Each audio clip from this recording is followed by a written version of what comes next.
Hello, my name is Alex, and today I'm going to be performing some of my original poems for you. This first one is called Box Room, and I wrote it at the beginning of lockdown. I think we were a week in when I wrote this, and I haven't performed it before, like a few others that I'm going to be doing today. So here it is, and I hope you enjoy it. Box Room. Gulping down glasses of discounted rosé. French name. Made in Australia. Tastes nice if you drink it fast enough. Trapped in a room that couldn't hold her when she was 17.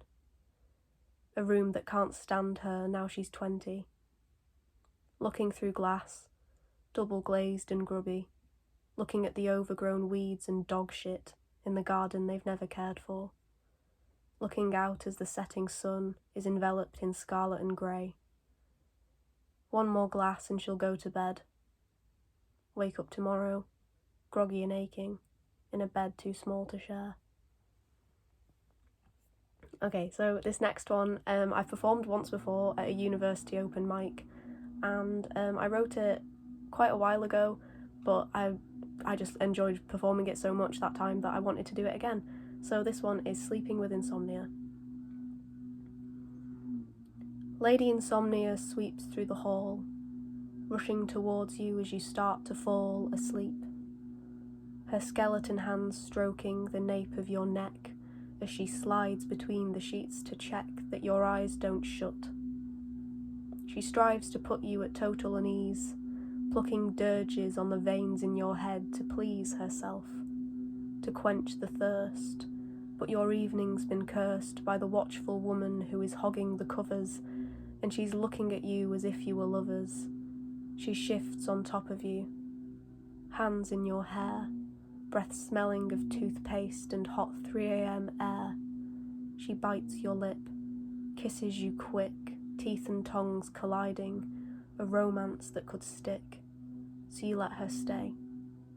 You spend the night draped in her sleeves, tangled in her arms, as you submit to Lady Insomnia and go weak at her charms. Okay, this next one is probably the newest of all the ones that I'm performing today, and I've never performed it and I've never put it out anywhere before, but it's called Your Bed, and I really hope you enjoy it. So, your bed. You made your bed so you can lie in mine. Coil yourself around my body, rest your head on my chest and lie next to me. Fill my room with falsehoods and fantasies. Let dishonest spit slip from your lips, trickle down my stomach and pool between my thighs. Hide from the truth beneath the quiet heat of my duvet, our hands, legs and tongues intertwined like overgrown ivy. Put your hands on my back and undo the clasp. See what lies beneath while I see what lies before me. Pull my hair and I'll pull you in, the spit from your lips smearing across mine as we lie together. This next one, I wrote around Christmastime, which is kind of obvious when I read it out, but I've performed it once before at a university open mic a few months ago, and it's been edited slightly since then, and I wanted to have another go at performing it because that was what I originally wrote it for, with that sort of idea in my head. So it's been 2 years. 730 days of late nights bleeding into early mornings, unable to sleep, struck dumb, almost dead, slain by unsent messages, drowned in the disconnected digits of your phone number. 731 of questions smeared across my brain like jam. So tell me, are you still vegan? Do you still love the Smiths? Did you ever go for that eye test? Do you still hate your lips? Am I spread across your mind like cream, dairy-free of course? Did you ever bin that Christmas card? Is your insomnia any worse? 732 and I still see you sometimes, in the warped reflections trapped beneath puddles, in the cracks in my ceiling that are spreading down my wall, in the creases in my jeans that I don't iron, won't iron, and probably never will iron, because who really irons their jeans? I see you in the gaps between my teeth, where the dental floss can't reach. I see you under my fingernails, in the broken skin of my lips, though I don't know your face now.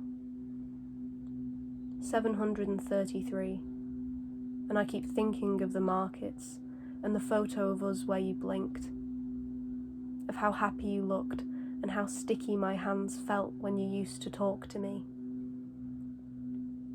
So Merry Christmas. I hope you get what you asked for. Okay, this next one is the last one that I'm doing, but I just want to just mention that I have an Instagram page for my poetry, so if any of you have enjoyed what you've heard and want to go check that out, it's at Haymes Writes on Instagram, which is HAYMES Writes.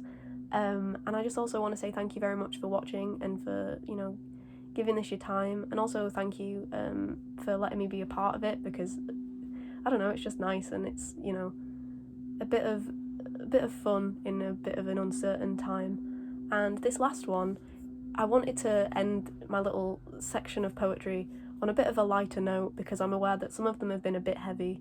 So this next one I wrote quite a while ago because I was just feeling really frustrated with myself. I think anybody who has written anything ever will understand that feeling of when you just want to say something but you just can't, like your brain just won't let you.